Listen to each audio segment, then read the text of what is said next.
All right, hello, and welcome to Stasis Pod, the Transformers Prime podcast.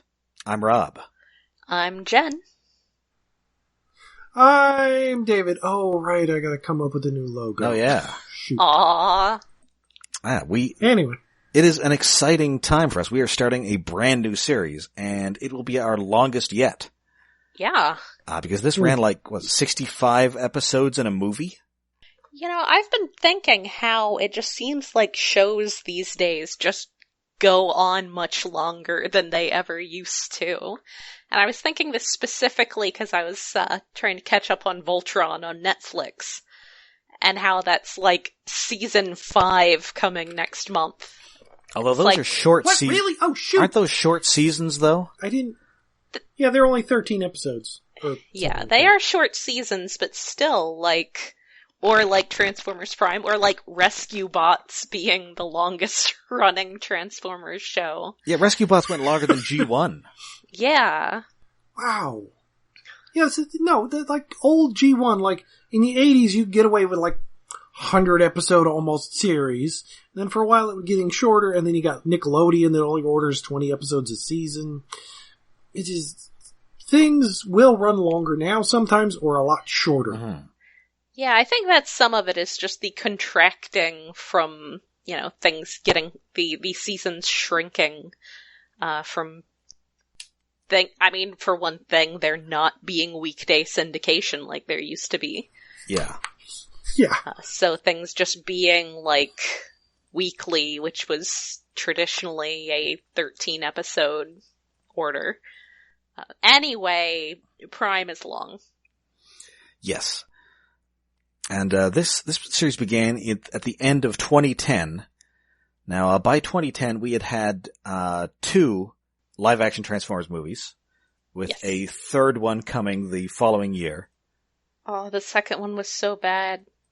Yeah. I mean, they're all kind of bad. Well, I don't know if the first one better, seems like Shakespeare compared to what followed. I mean, the second one is the one that didn't really have a script.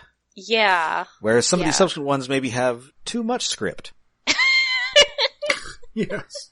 It's like hard that, to tell, when it's things happening all the time because it was written that way, or just because they felt like making it that way. It's kind of like that one episode of The Simpsons where they build Ned Flanders a new house, and there's one room that has electricity, but it has too much electricity.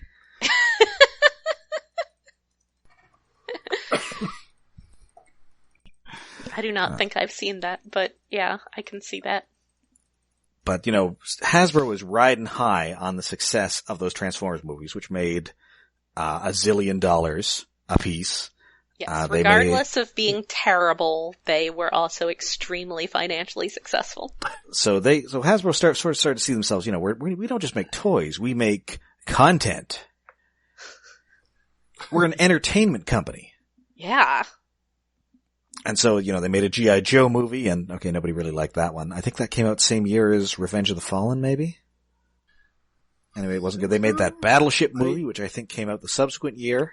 Why? Battleship was the worst. I think the G.I. Joe movie was better than Revenge of the Fallen, but only barely, because it was fun. I mean, it had its moments. It was stupid, but it was fun. I never saw the Battleship movie, but, culture in general just decided that this was the point where things had gotten out of hand. It was a real Picard, the line must be drawn here, no further. Yeah. We saw your Transformers movie. We will not see Battleship. Yes. Especially since you have Liam Neeson, and then you do not have him say the one line that defines Battleship. Well, I would have settled for Rihanna saying it. Nobody in the movie says it. Well, because don't be like that new Jurassic World trailer. I'm sure I mean, that does say that the line, before. though. Yes, this it is does, the opposite. but it's how, don't do it. It's just so obvious. I mean, but this is the thing, you needed to do the obvious thing, and I think I heard somebody mention that some random internet commenter who I cannot credit, but they noted that the 90s Kelsey Grammer comedy Down Periscope was a better Battleship movie than the actual Battleship movie. That's fair. I mean, I would absolutely settle for Kelsey Grammer, who, speaking of, was eventually in the Transformers movie, saying, "You sunk my battleship. Curse you, Niles." Yeah. Anyway, so Hasbro has this movie series that's making them more money than they can handle, so let's have another animated series, and this time let's synergize it a little more towards the movies as opposed to animated, which was trying to stay away from the movies. And we kind of had a bit of a hassle with Cartoon Network, so we'll just buy our own channel. Yes. They decided they were going to be content providers, and that meant they needed their own channel, just like Disney or Disney. Mm-hmm. So they partnered with Discovery Channel to found the Hub. I think it used to be Discovery Kids or something. Yeah, they took over the Discovery Kids sub-channel. Mm-hmm. And they launched it with a bunch. I think they also ran like old reruns of like Transformers and G.I. Joe. Well, and... the biggest had to fill up the air. Cultural impact that the Hub had was that one of the shows they decided to relaunch along with doing a new Transformer series is they hired on some people who were good creative people to do a new My Little Pony series. Is it Lauren Faust, I think is that her Lauren name? Faust. She worked on Powerpuff Girls, and, just in general, they had a really good creative team for it, and it ended up being like, a ridiculous cultural phenomenon. It even inspired the dreaded Bronies. Yes.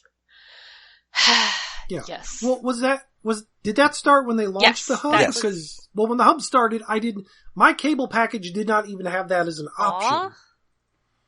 And then eventually it was like a higher tier, and then eventually it did show up so I could watch it I think it was a season and a half. Well, in my case, they already had, basically my cable provider already had Discovery Kids, so it was just a matter of that getting rebranded. It remained on the same channel and everything. It wasn't available in Canada, so we just got these shows on our old channels. YTV? No, this was actually, I think, the first one that did not air on YTV, but instead aired on Teletoon, which is basically our Cartoon Network. Ah. But yeah, there were sort of three big shows that they launched with this. There was Transformers Prime, there was Friendship is Magic, and G.I. Joe Renegades, which was actually pretty good, but nobody watched it because nobody cares about G.I. Joe. Seriously, nobody cares. It's so sad. And in fact, I think that one had it's really sad. Marty Eisenberg working on it. Ooh. Yeah, it was probably the best G.I. Joe because it was basically just the A-Team as G.I. Joe. Yeah, and everybody loves the A-Team. Yeah. Yeah. They had a van and everything. Or a truck or something. If you have a problem and you know where you can find them, then G.I. Joe can help. Ba-da-da-da, da-da. And you need a ninja. Yes, it was like the A-Team, but also the A-Team has a ninja and also a lady because it's not the 80s anymore. I think it had less Snake Eyes than other G.I. Joes, which was probably why it was a better G.I. Joe. I mean, generally, they don't do a lot loves of Snake Eyes on the cartoons because he doesn't have any dialogue. Yeah. He was still in the original series a lot. Oh, he was also in, what was it, Resilience or something? It was a short series that was before that was Renegades. Resolute. Warren Ellis write that? I didn't actually watch that. They had to explain to him that G.I. Joe was Action Man. Oh. Or Action Force. And then I'm pretty sure he was also like a major player on Sigma 6. Yeah, there was way too much ninja stuff. Way too much ninja bullshit on Sigma 6. I mean, Sigma 6 was also trying to be vaguely anime. Yes. And failing. And yeah, so of course they would have way too much ninja stuff. So, I mean, the Hub ended up not being like a huge success, and it's no longer the Hub. Yeah. Yeah. Does Hasbro even own it at all in any part anymore? I think they might. Oh, I thought they sold And it off, but I think My Little Pony might still be on there. I mean, it's gotta be on something. Yeah, They can't just not have new episodes of My Little Pony. What will the 20-something guys wank to?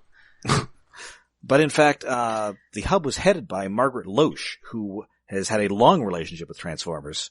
She was the head of Marvel Productions that made the G1 cartoon back in the 80s. Oh. I thought that sounded familiar. And she was vital in making that cartoon not terrible, because what Hasbro wanted was that they would send them scripts, but they'd leave the names blank so they could just put the names of toys in there. Oh. But she said, no, these characters actually have to have personalities, so we're not going to do this. Yes. Hasbro. The 80s. Yes. So she's pretty great. And I'm sure that it was not easy for a female executive in, well, literally anything, but also the entertainment industry in the 80s. Yeah. Yeah. Seriously. I'm sure she had to butt heads with innumerable sexist dicks. Yeah.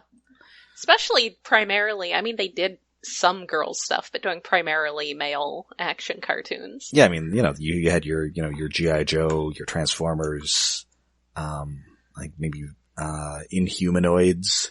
Yes. That sort of thing. Yes. But anyway, Hasbro was spending, they've got this whole channel, and they are going to spend money on Transformers Prime, and that was on the screen. Yes. They are gonna throw money at everything. Mm-hmm.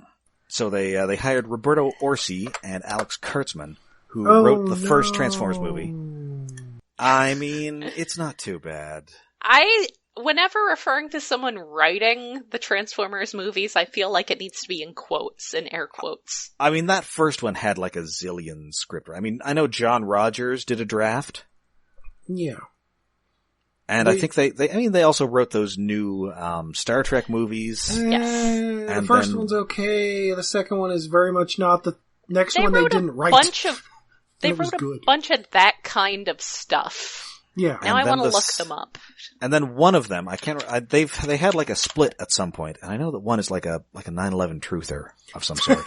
Unfortunate. That's great. Jeez. Great. And I know that one of them, I believe, directed that new Mummy movie with, yeah, that didn't go so well. No, it didn't go well at all. Oh, man. I think that might have been Kurtzman. I'm pulling him up on IMDb, and he was involved with that. He was definitely involved. He was a producer on it. Okay, they were both producers on it, and Kurtzman directed it. And I guess it was the first movie he ever directed, and the last. Yeah, it didn't go so well. They were really hoping it would launch that. Oh, hey, you know what else? They worked on The Amazing Spider-Man 2. Oh, yeah. Oh. As they've noted that they really have a thing for people with magic blood. That's a thing in that second aliens. Star Trek. That's a thing in, it's not in those Transformers movies, surprisingly, but it is in, Amazing Spider-Man 2, where they've got to get Spider-Man's blood. It's their thing. Oh. So I'm not... They started out doing some episodes of Hercules and Xena. Well, hey, that's something. Oh, the high point of their careers. Yeah. Or it might be Transformers Prime. I mean, I don't know how much they had to do with the day-to-day operations of this, because I don't think they wrote any, full episodes? No. Any episodes, but I guess they, did the show Bible and stuff. But anyway, this, they were, I guess, the showrunners, along with Jeff Klein, who, has done a ton of stuff, or I guess it's Jeff Klein and, Duane Capizzi.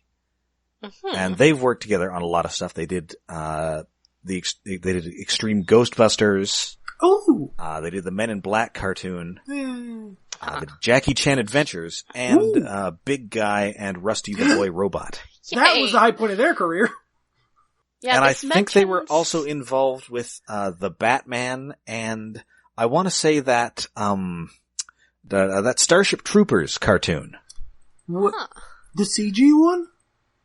Yeah, the CG one, which I heard was actually pretty good. I heard it, but I never saw it. I think Does show, I'm looking at Kurtzman specifically on IMDb, and it has him listed as the executive producer on Transformers Prime, but not as a writer. So. okay. Yeah, so we're just kind of, cashing a check. We're saying, is this movie-ish enough? Okay. Is this sufficiently movie-like? It's acceptable. And Marcia Griffin, who wrote a bunch of animated episodes, was the, I think, main story editor. And also on the behind the scenes team, somebody who would later become a bigger deal in Transformers, Margaret Scott. Yay! Yeah, It this was is like kind the of where script- she started out doing Yeah, she was the Transformers script stuff. supervisor or something. Yeah.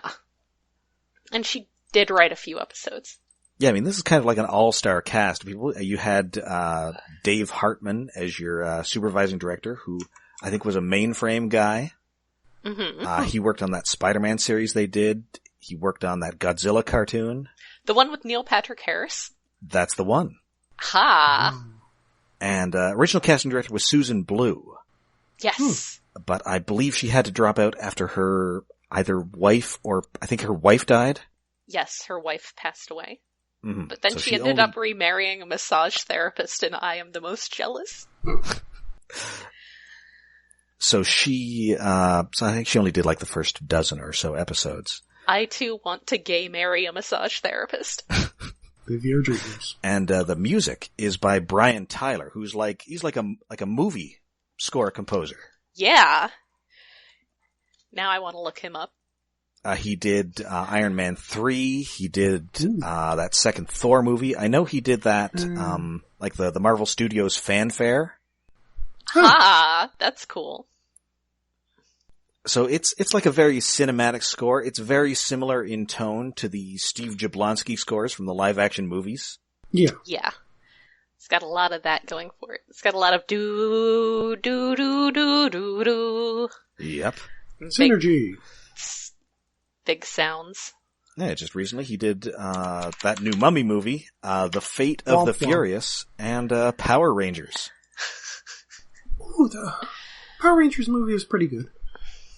I haven't seen it, and I don't know what the score was like.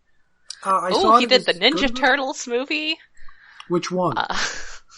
The new ones? The recent one. I think he did like the most recent of those. The sequel was actually by Steve Jablonsky, which means it's just very Transformers movie sound and music, which is not really of a tone with that movie. No. Which is like a $200 million episode of the 80s Ninja Turtle cartoon. Yes. I mean, I enjoyed it. Oh, but yeah. It's very dumb. He did Age of Ultron. It's He like, did Iron Man dumb. 3. That has a great score. He did Assassin's Creed 4. The game? He did Dragon Ball Evolution. Ooh. Oh, no. Okay, so I assume that has like... Has like what? Mm-hmm. Well, I was just going to we're say, like, everybody related to this is pretty good, but everybody has like a black mark on their record. I mean that's true of literally everybody in Hollywood. Well, yeah, but these seem like notable Yeah, things. there's always something stupid they worked on. Like the Mummy coming up a lot. Even Guillermo del Toro did like Mimic. Mimic was not good. bad. I mean, it's It okay. killed a kid. Well, that's true. I'd rather rewatch Mimic than Pan's Labyrinth. I mean, it's less of a bummer. Yeah. Ah, you people. I mean, none of them are Crimson Peak. I mean, I guess some of the sequels to Mimic are better, or at least there's one where a giant cockroach falls in love with a woman and is trying to get with her. I think is the plot That of the sounds movie. amazing. What the hell?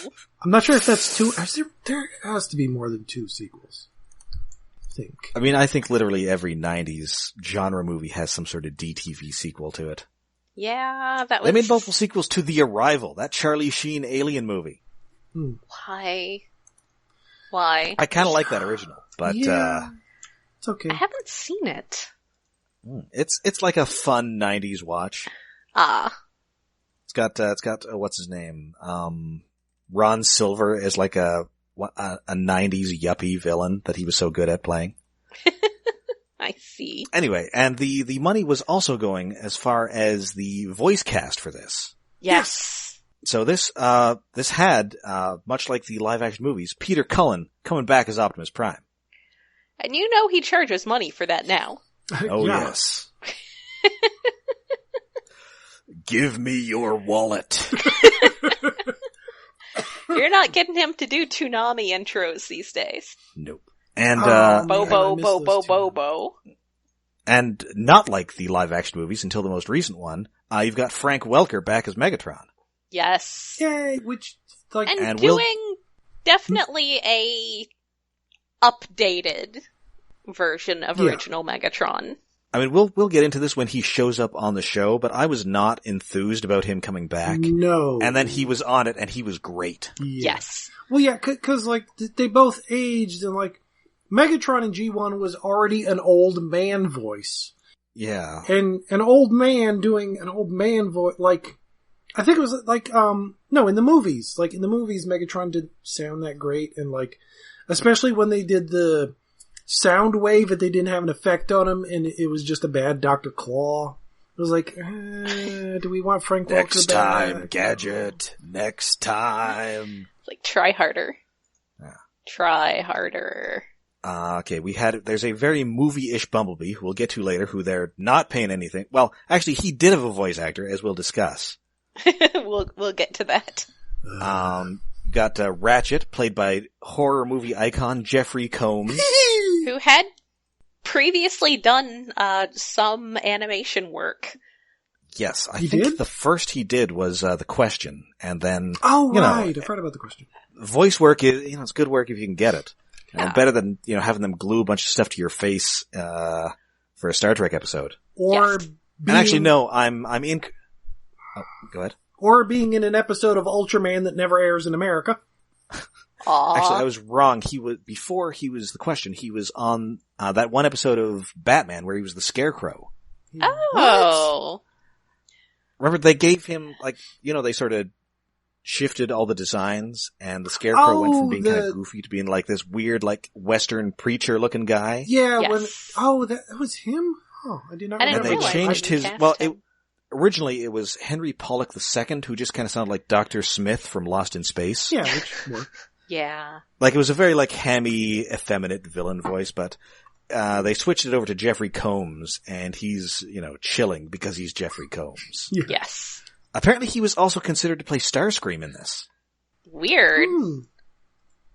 I could see that, but not with the shape of Starscream, just a general Starscream. Yeah. You've also got, RC, played by Suma Lee Montano, Yes.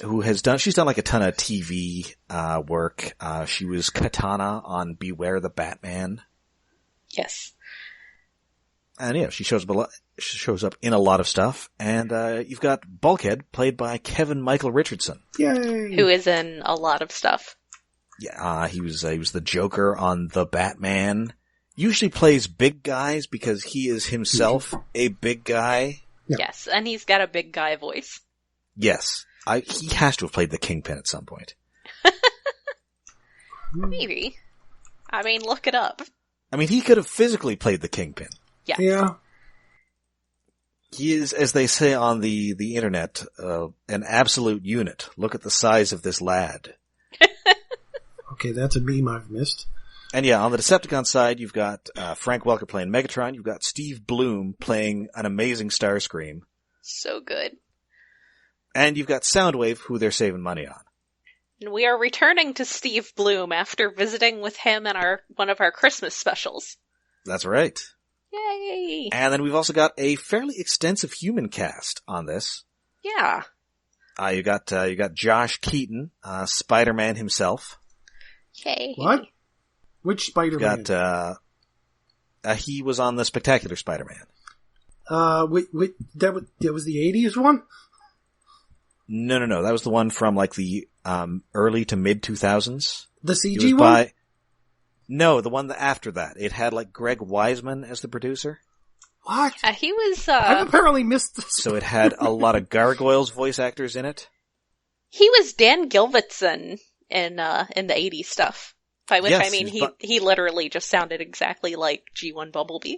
Yeah, he is just Bumblebee. I actually one time in high school had a sleepover with some friends where we pulled out old Marvel VHS tapes and played Who Is This Transformer / G.I. Joe voice actor. Because Cyclops in Pride of the X-Men just sounds like Michael Bell doing Prowl, and Iceman is just Frank Welker's Fred Jones voice. Yes.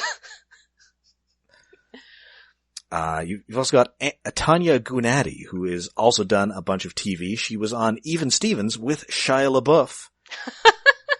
Aw, man. And she was in those Honda ads in which she plays a hoodie ninja. Oh. Sure. I don't remember those, but... And you've got Andy Pessoa, who is like a child actor who's been in like a bunch of stuff. Oh no, not a child Kid actor. Stuff. No. Being a And kid. rounding out that human cast, it's Ernie Hudson. Yay! Yay! Finally, a Ghostbuster. Yes! The best Ghostbuster. Interestingly, not his first voice acting role. He was Cyborg on Super Friends in the 80s. Oh! I didn't know that. Oh. That's pretty cool. Interestingly, he also auditioned for the real Ghostbusters cartoon, but was rejected because he didn't sound enough like Ernie Hudson. Yes. Yes. Wah, wah, wah. Speaking of people who were in that Dragon Ball movie. Oh, yeah. Oh, is he in that? I have no idea who he was playing in that. I'm kind of curious now. Yeah, look it up, because... Mr. Popo. Oh, No! God, I No, hope they not. didn't get that far. God, no. No. Although, honestly, better casting than, like, what Mr. Popo actually looks like. Japan is so problematic. Yeah. Anyway, also, he was in The Crow for gloomy, gothy people like myself. He's Saifu Norris? Sifu Is Norris? that a Dragon Ball character? No. Norris? No. That's not a vegetable or a lunch meat. Piece of underwear. Article of underwear. Well, the underwear is only one family. I guess that's true.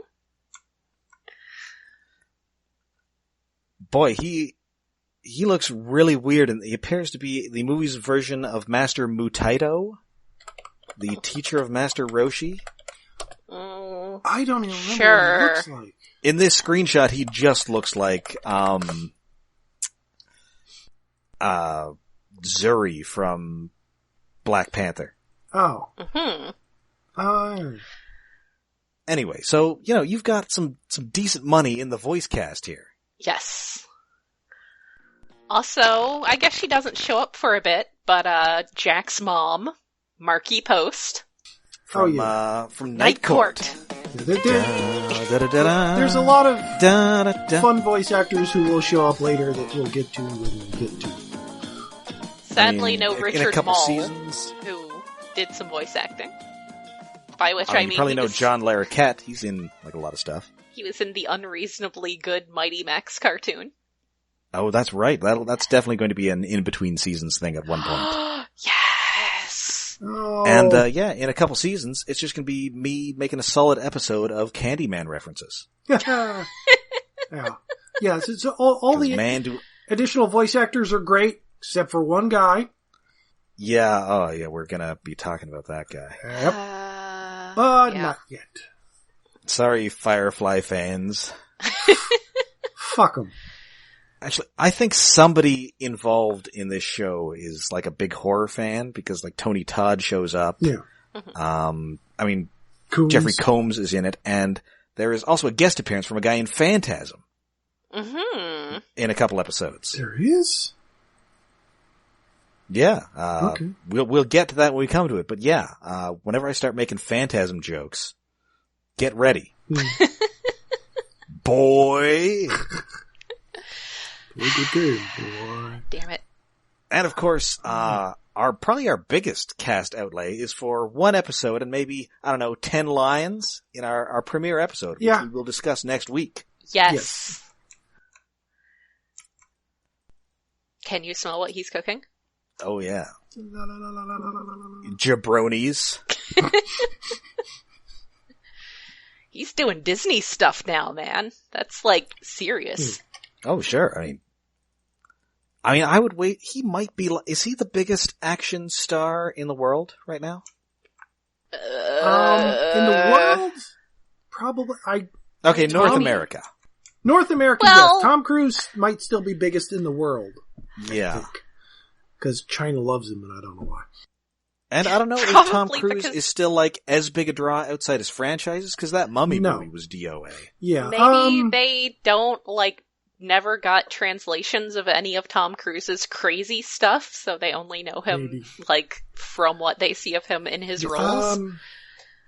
Matt Damon. But I mean, still you might know, be we've got, higher, but like- The Rock is up there. I mean, I'm sure, you know, the rest of the cast helped, but The Rock made a decades later sequel to Jumanji, one of the biggest hits of the year. Which arguably might be the only good comedy he's done. I mean, he was funny in Moana. I have to admit, I only watched Moana because I like Lin-Manuel Miranda. Oh, and Pain and Gain, with that's- directed by Michael Michael Bay. Bay. That's actually surprisingly decent. Michael Bay's best movie. I mean, Outside of The that's Rock. still The Rock. Yeah. And I didn't see that Get Smart movie, but he might have been okay. I mean, I don't know. he's always fine in stuff. Yeah, he's fine. I mean, It's that just- new movie, was it Skyscraper? That's just like, the concept for that movie is just, it's the towering inferno, but also The Rock is in it. Yes. Or for that matter, that Rampage movie. that's coming out. Yeah. Yeah, like I'm It's saying, The Rock versus giant animals. his action movies are good. His comedies haven't been. I mean, usually his action movies are like action comedies. A little bit. Well, I guess, what was the one where he's paired with the... God, I'm sure he has to have done one at some point recently where he's a babysitter. Everybody's done that. Vin Diesel's done The Pacifier. Every action star does a shitty kids movie. Yes. Oh, sure, you got Schwarzenegger doing Kindergarten Cop. I'm not sure Stallone ever did one. Smart man. Smart man. Stop or my mom will shoot. I mean, I guess the difference there is instead of a kid, it's an old lady. Yeah. Yes, but It's not a kid's movie. It's a comedy, but it's not a kid's there's no comedy. kid in the movie, but it's more... Have you seen that movie? It's for tiny babies. Tiny babies who love the Golden Girls, I guess. Tiny babies and Arnold Schwarzenegger, who somehow tricked him into getting in that movie. Because, like, Schwarzenegger was supposedly going to be in that movie, and Sylvester Stallone wanted to be in it because of that. And Arnold... Oh, that's laughed right. at that He was in mistake. the second G.I. Joe movie. That's right. Sylvester, I've tricked you again. The Rock. What's more, you are the victim to my superior Austrian intellect. Yes, Dwayne Johnson has been in a lot of movies. He was in that bad Hercules movie. But I mean, this is what... That was a bait and switch Hercules movie. I don't know how bad it was. I mean, this is 2010, so that year The Rock is in. He's in a bunch of movies. He's in Tooth Fairy. Oh, that was his kids' movie. There you go. Yes. He did a kid's comedy. He is in, The Other Guys, which he's not in for much, but it's funny. That's that Will Ferrell, Mark Wahlberg movie. Oh. The deal is that there's like this badass pair of cops played by The Rock and Samuel Jackson, and they get killed like 10 minutes into the movie, so they have to send in Oh, the other Will guys. Ferrell and Mark Wahlberg. The titular Other Guys. Aha. And then the next year is sort of like he was in, I guess you might call a bit of a slump there. Yeah. But then the next until year he got in the he's in Fast and Furious movies, yeah. Yeah, that's the very next year he's in Fast 5. Apparently So- he played himself in the Gem movie. Oh wow. What? Man, Hasbro still had their hooks into him.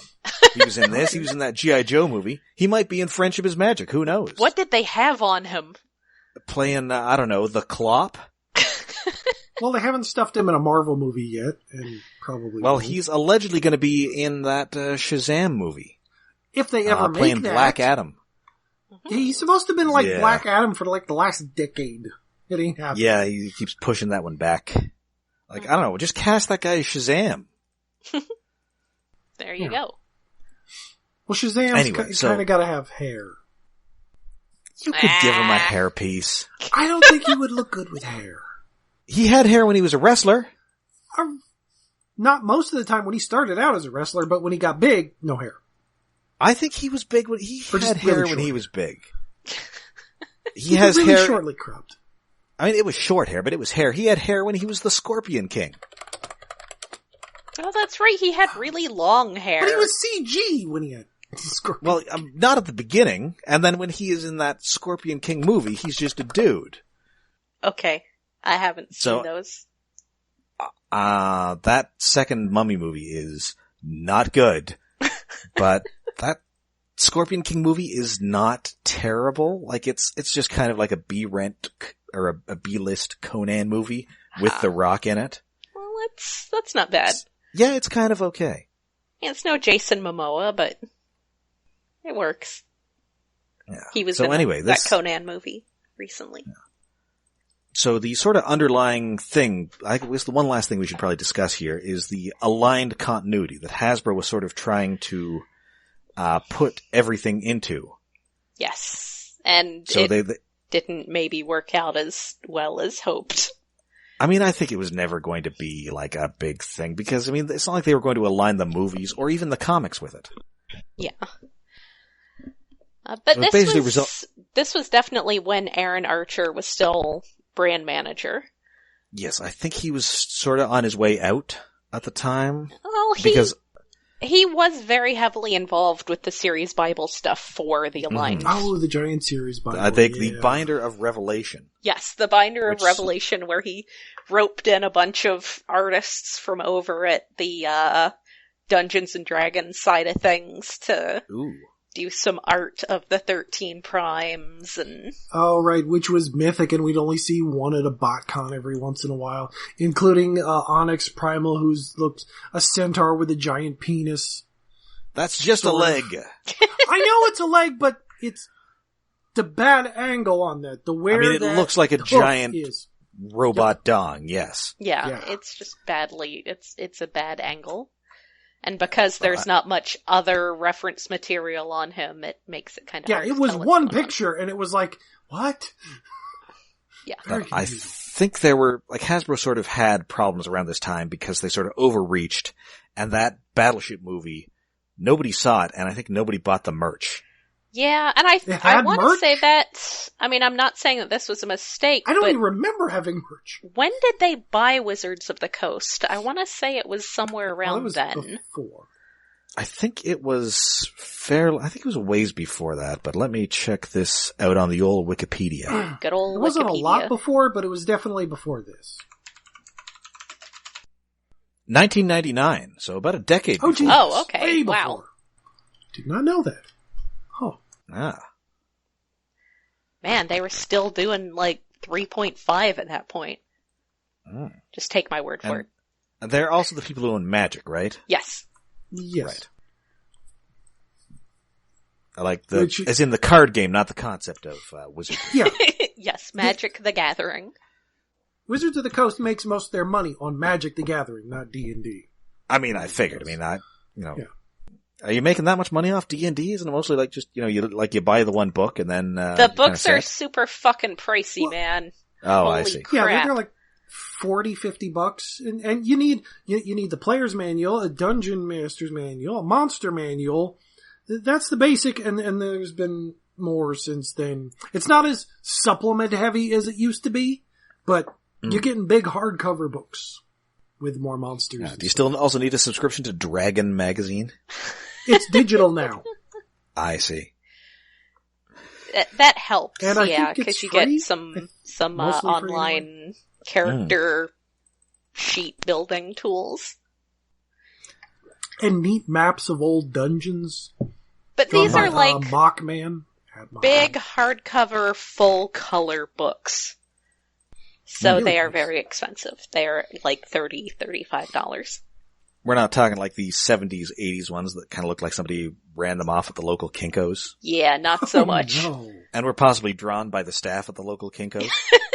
No, well, Yeah. I don't know if they do that for D&D, but most other RPG companies now, most of their stuff is PDFs. They don't print books unless it's like maybe the main manual, and occasionally they do Kickstarters for other things. Unless you're Wizards of the Coast. Because you have that magic money.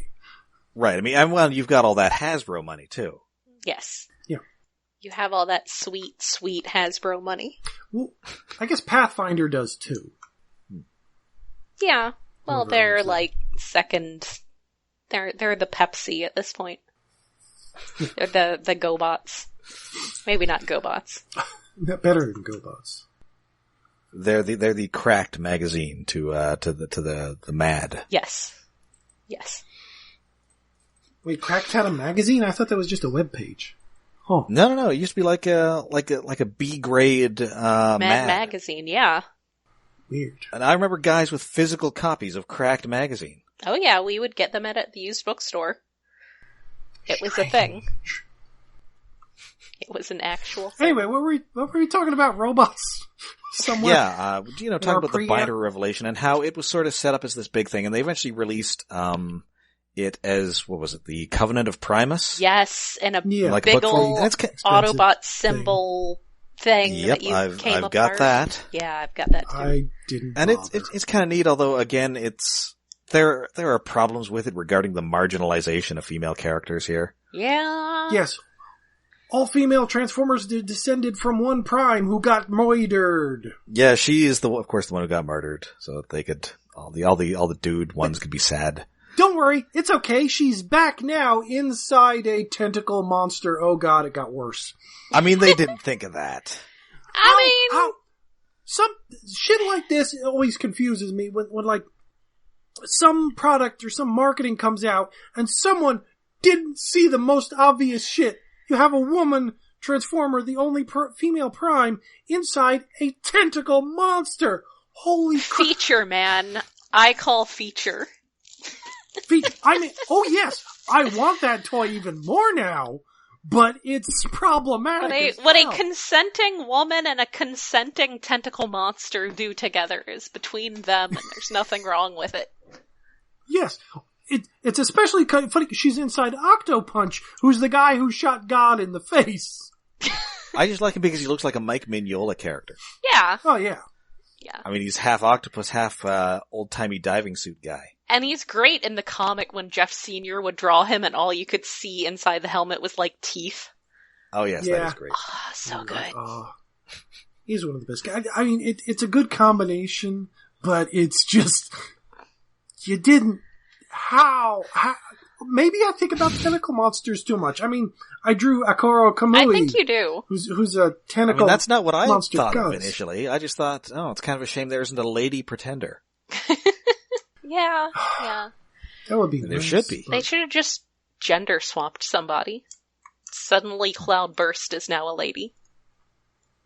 Or, well, you could just say one of the other monsters is a lady, like, I'm blanking. Although remember that Cloudburst, backbone. it would be amusing if it was Cloudburst, because Cloudburst is the guy who famously said in an issue of Generation 1 Transformers that Transformers don't, where we come from, there are no genders. We don't have mates. Yes. Well, that alien lady's trying to mac on him. Yes. Hey, how do you know what gender Octopunch is? Good. Well, I mean, I guess that's true. Oh, now I kind of want a redeco of Cloudburst as Samus Aran. I mean, they're kind of the same shape. Yeah. Yeah, they are the same shape. Yeah. There you go. I need to buy a spare. Shit. I'll be back.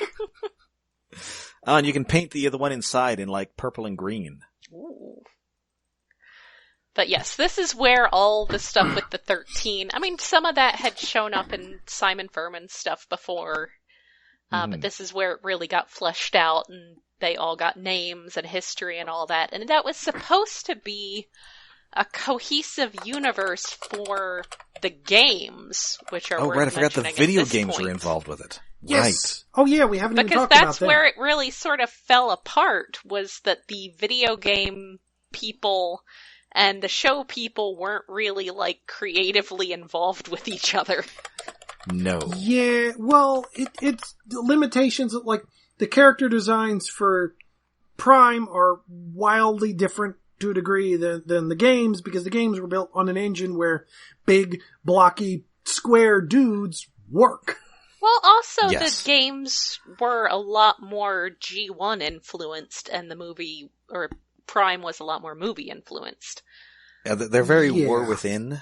Yes. Well, Yeah, very much. Yeah, they're called War for Cybertron and Fall of Cybertron. So you've War got- for Cybertron, Fall of Cybertron. So and you've yeah. got RC going from being like a very historically RC looking character to being, you know, Prime RC, who's a fairly dramatically different character.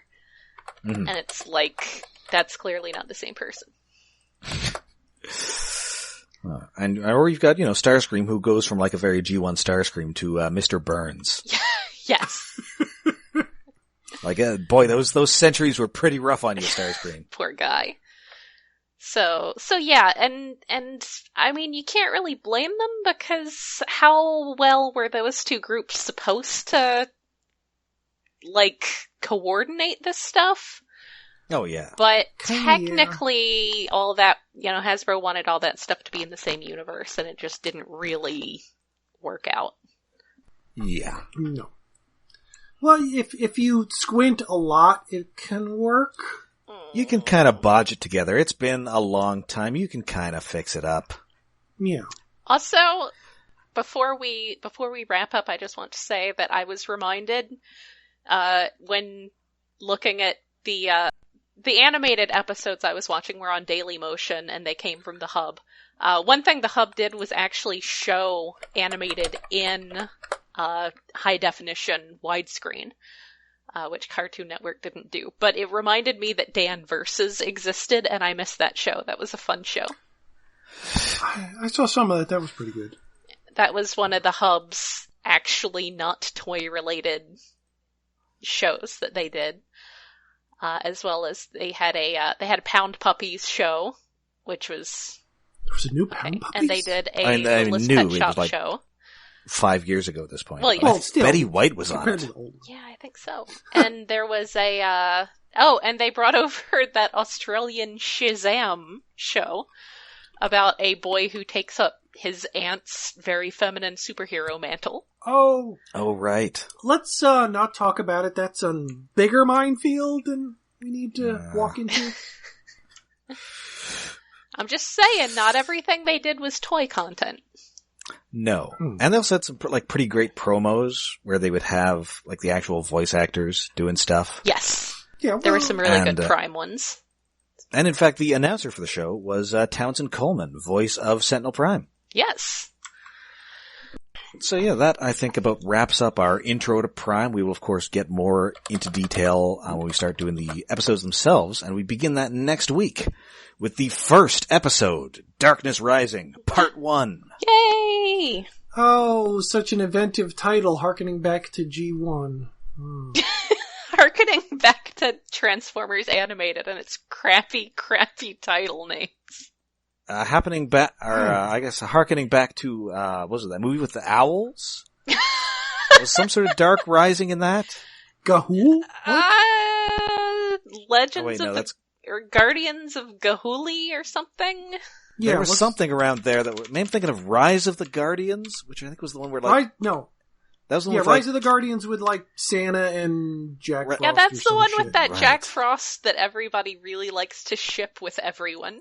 Especially Elsa. there was something, It's a lot of shipping him with Elsa on Tumblr. maybe The Maybe Dark you're- is Rising? Was that a movie? No, I think you're thinking of Guardians of the Galaxy. No. The Dark is Rising. What the fuck? Oh no, I'm thinking of The Seeker, The Dark is Rising. Why would you think of that? Because that was a movie that came out like a couple years before that and had that name. Okay. Like back when they were just like randomly grabbing YA books out of the bookstore and making movies of them. That didn't wait. Who the fuck was some good actor was in that? It had that apparently Ian McShane and Christopher Eccleston. I love Ian Eccleston. McShane. That was why I thought about it. Oh, sure. Well, with Ian McShane and Christopher Eccleston, I guess that's two bad guys in the movie. That's true. And it also had, the main character was the seventh son of a seventh son, but is not related to the movie Seventh Son. Oh, I think I've...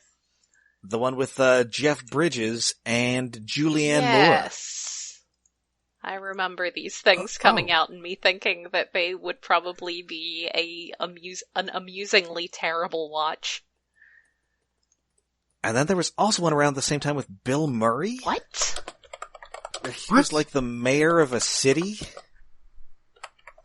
It was the city of Ember. Oh, that sounds familiar. Oh, that thingy. Yeah. Oh, that also had Saoirse Ronan and that Tim doesn't Robbins. sound like it's a Wes Anderson movie at all. I thought Sadly, all he did no. now was Wes Anderson movies. Well, he's got to pay the bills. Guess so. Although I would absolutely watch like a YA adaptation by Wes Anderson. Oh. Well, yeah. I mean, there is... I mean, he did Fantastic Mr. Fox, which isn't quite YA, but... No, it's close. And I mean, there's certainly a YA-ish tone to Moonrise Kingdom. I haven't seen that one yet. Oh, that's so good. Anyway, so, that should about wrap it up for our intro to Transformers Prime. So join us next week when the darkness will be rising. Get it out of here, man! Get that darkness out of here. Until then, you can find us all over the internet. We are on Tumblr, we're on Twitter, and we're on Facebook. And we are hosted on iaconunderground.net, where we have a Patreon set up to help us with hosting and other expenses. That is at patreon.com/iaconunderground. And this month we are talking Black Panther for our Patreon exclusive episode. That's right. Who is gonna pray for you? Spoilers, it's us. Is this a musical reference? It's the lead song in that movie. It's by The Weeknd and Kendrick Lamar. I am bad with music. I mean, I have to mention The Weeknd because it's to our the radio. Obligatory Canadian content. Oh. He's from Toronto, you know. It's important to represent your fellow Canadians. Like all Canadians, I have the superpower of being able to sense which celebrities are Canadian. It's very important. So until then, I'm Rob. I'm Jen. I'm David.